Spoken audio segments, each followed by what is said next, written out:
విశాఖ, అనురాధ, జ్యేష్ఠ నక్షత్రాల్లో పుట్టిన వారి గురించి ఇంతవరకు ఎవరు చెప్పని రహస్య జీవితం గురించి తెలియజేస్తాను.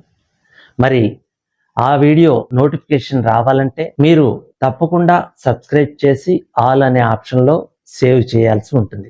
2025 వృశ్చిక రాశి వారి ఆదాయ వ్యయాలు, విద్య, ఉద్యోగం, వ్యాపారం, వ్యవసాయం, వివాహం, కళాకారులకు, రాజకీయ నాయకులకు, ఆర్థిక జీవితం గురించి, అలాగే పరిహారాల గురించి వివరంగా తెలుసుకుందాం. ఈ జాతక ఫలితాలు కేవలం ఒక అవగాహన కోసం మాత్రమే. మనకు ఏ గ్రహాలు అనుకూలంగా ఉన్నాయి, ఏ గ్రహాలు ప్రతికూలంగా ఉన్నాయి అన్న విషయాలు మీ జాతక చక్ర పరిశీలన ద్వారా తెలుస్తుంది. ఈ గ్రహాల ప్రభావాలు మంచైనా లేదా చెడైనా మన మీద ఏ సమయంలో వాటి ప్రభావం చూపుతాయి అనేది కూడా జాతక చక్ర సూక్ష్మ పరిశీలన ద్వారా తెలుస్తుంది. జ్యోతిష్య శాస్త్రం ద్వారా తెలుసుకుని వాటికి తగ్గ పరిహారాలు చేసుకోవటం వలన ఆ చెడు ప్రభావం తగ్గుతుంది. విశాఖ 4వ పాదం, అనురాధ 1, 2, 3, 4 పాదాలు, జ్యేష్ఠ 1, 2, 3, 4 పాదాల వారు వృశ్చిక రాశికి చెంది ఉంటారు. వీరి ఆదాయం 2, వ్యయం 14, రాజపూజ్యం 5, అవమానం 2. ఈ రాశి వారికి గురువు మే 15 నుండి అష్టమ స్థానమైన మిథున రాశి యందు సువర్ణమూర్తిగా పుష్కలమైన ఆయుర్దాయము, ఆరోగ్యమును ఇస్తారు. ఉన్నత ఆలోచనలతో ఉత్తమ ఆశయములు నెరవేరినట్లు ఫలితాలనిచ్చును. శని సంవత్సరమంతా పంచమ స్థానమందు రజితమూర్తిగాను సౌభాగ్యకరంగా ఉంటుంది. గత సంవత్సరంలో అనుభవించిన పాట్లు తొలగిపోయి జీవితాశయ సిద్ధి కలుగుతుంది, సత్ఫలితాలను ఇస్తుంది. రాహుకేతువులు వరుసగా మే 18 నుండి సంవత్సరమంతా చతుర్థ దశమ స్థానములందు తామ్రమూర్తిగా ఉంటారు. ఈ సమయానికి ఉద్యోగం స్వల్ప ప్రయత్నంతో పొందటం లేక ఉద్యోగంలో స్థానభ్రంశం కలిగించే అవకాశాలు కూడా ఉన్నాయి. వృశ్చిక రాశి జాతకులకు ధన పంచమాధిపతి 8వ ఇంట గురు సంచారం అనుకూలమైంది కాదు. సంవత్సరారంభంలో వచ్చిన ఉద్యోగం పోగొట్టుకోవటం కొంతకాలం తర్వాత పరిస్థితులు అనుభవించి తిరిగి పొందుతారు. పనిచేసే చోట కొంత ఒత్తిడి, ఆటంకాలు ఎదుర్కొంటారు. తలపెట్టిన పనులు నిలిచిపోతాయి. ఆరోగ్యం క్షీణించడం, ఖర్చులు పెరుగుతాయి. విదేశీ ప్రయాణాలు అనుకూలిస్తాయి. ఈ రాశి వారందరికీ ఆరోగ్యం గురించి శ్రద్ధ అవసరం. కోర్టు సంబంధించిన ప్రతిబంధకాలు ఎదురవుతాయి. లక్ష్మీ నరసింహస్వామి వారికి అభిషేక అర్చనాదులు చేయటం వలన సమస్యల నుండి బయటపడతారు. గురువు అష్టమ స్థానం సంచారం సానుకూలత వాతావరణాన్ని, అదృష్టాన్ని, ఆశావాద దృక్పథాన్ని కలిగిస్తుంది. సంతానం గురించి కొంతవరకు ఆందోళన ఉంటుంది. ఆదాయం పెరుగుతుంది. వ్యాపారస్తులు తమ ఆదాయాన్ని పెంచుకొని పురోగమించగలుగుతారు. పెట్టుబడులు కొంత మేరకు ప్రయోజనాన్ని కలిగిస్తాయి. వృత్తి విషయాలు ఆశాజనకంగా ఉంటాయి. వివిధ మార్గాల్లో సంపదను పొందగలుగుతారు. తెలివితేటలతో ఇతరులను గెలుస్తారు. ఆయుర్వృద్ధి అవుతుంది. జీవనంలో పరిపక్వత వస్తుంది. ప్రతి విషయాన్ని లోతైన విశ్లేషణతో అధ్యయనం చేస్తారు. మంచి ఆలోచనలు కలిగి మంచితనాన్ని పెంపొందించి చేస్తారు. మీ విషయ పరిజ్ఞానం ఉపయోగించి సమస్యలను సులభంగా పరిష్కరించుకోగలుగుతారు. మీ వారసత్వ సంపద వృద్ధి అవుతుంది.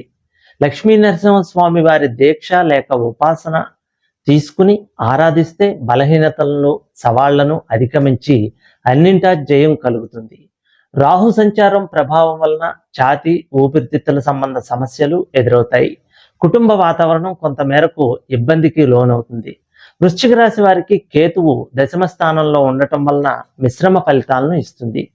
ఉద్యోగ విషయాల్లో ఉద్రిక్తత, సంఘర్షణలు ఉంటాయి. కుటుంబ సభ్యుల మధ్య ప్రేమాభిమానాలు వెల్లివిరుస్తాయి. గణపతి సుబ్రహ్మణ్య ఆరాధన మీకు అడ్డంకులు తొలగించి ప్రతిబంధకాల నుంచి కాపాడి ప్రగతి పదంలో ఉంచుతుంది.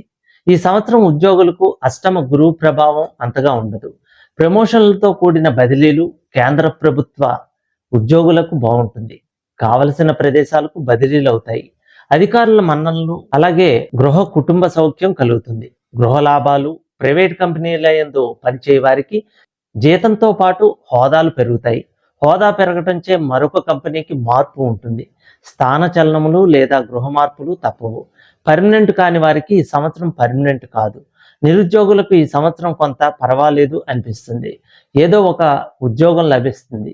గురుబలం లేని కారణంగా రాజకీయ నాయకులకు ఈ సంవత్సరం అంత అనుకూలతగా ఉండదు. ప్రజల్లో విశ్వాసం కోల్పోదురు. ఎన్నికలందు ఓటమి పాలవుతారు. అధిష్టాన వర్గం మన్ననలు పొందలేరు. ధనము మంచినీళ్ల వల్లే ఖర్చు అవుతుంది, అయినా ఫలితం దక్కదు. నామినేటెడ్ లేదా పార్టీ పదవి కూడా లభించడం కష్టమే అవుతుంది. మీ అనవసర మాటలే మిమ్మల్ని దూరం చేస్తాయి. ఈ సంవత్సరం కళారంగంలో ఉన్న వారికి లాభదాయకమే. టీవీ సినిమా రంగంలో ఉన్న వారికి, కవులు, గాయకులు, దర్శకులు, టెక్నీషియన్స్కి బాగుంటుంది. నూతన అవకాశాలు వస్తాయి. పరిశ్రమలో నిలదొక్కుంటారు. ఈ సంవత్సరం అన్ని రకముల వ్యాపారముల వారికి యోగకాలమే. అలాగే అనుకున్నది కూడా సాధిస్తారు. నూతన వ్యాపారాలకు శ్రీకారం చుడతారు. హోల్సేల్ రిటైల్ రంగం వారికి బాగుంటుంది. ఫైనాన్స్ రంగంలో ఉన్న వారికి సమయానికి బాకీలు వసూలవుతాయి. బిల్డింగ్ నిర్మాణం, సివిల్ కాంట్రాక్టుదారులకు మంచి అవకాశం. కొత్త కాంట్రాక్టులు లభిస్తాయి. రియల్ ఎస్టేట్ వారికి చాలా అనుకూలత. విద్యార్థులకు ఈ సంవత్సరం శని రాహువులు యోగ స్థానంలో ఉండటం చేత జ్ఞాపక శక్తి బాగా పెరుగుతుంది. మంచి మార్కులతో ఉత్తీర్ణులవుతారు. విదేశములందు చదువు రాణిస్తారు. చదువుపై శ్రద్ధ ఉంటుంది.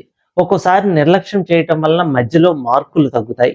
Medical, engineering, B Ed, LAWCET, polytechnic, ICET, ASET మొదలగు ఎంట్రన్స్ పరీక్షలు వ్రాయవారు మంచి ర్యాంకులు సాధించి కోరుకున్న కాలేజీల్లో సీట్లు పొందగలుగుతారు. క్రీడాకారులకు మంచి సమయం అని చెప్పవచ్చు. వ్యవసాయదారులకు గురుని వల్ల అంతగా అనుకూలత ఉండదు. 2 పంటలు బాగా పండినను క్రిమికీటకాదుల వల్ల, ప్రకృతి వైపరీత్యాల వల్ల పంట దిగుబడి బాగుండదు. నష్టాలు వచ్చే అవకాశాలు ఉన్నాయి. చేపలు, రొయ్యలు, చెరువుల వారి పరిస్థితి బాగుంటుంది. గతంలో చేసిన రుణాలు తీరుస్తారు.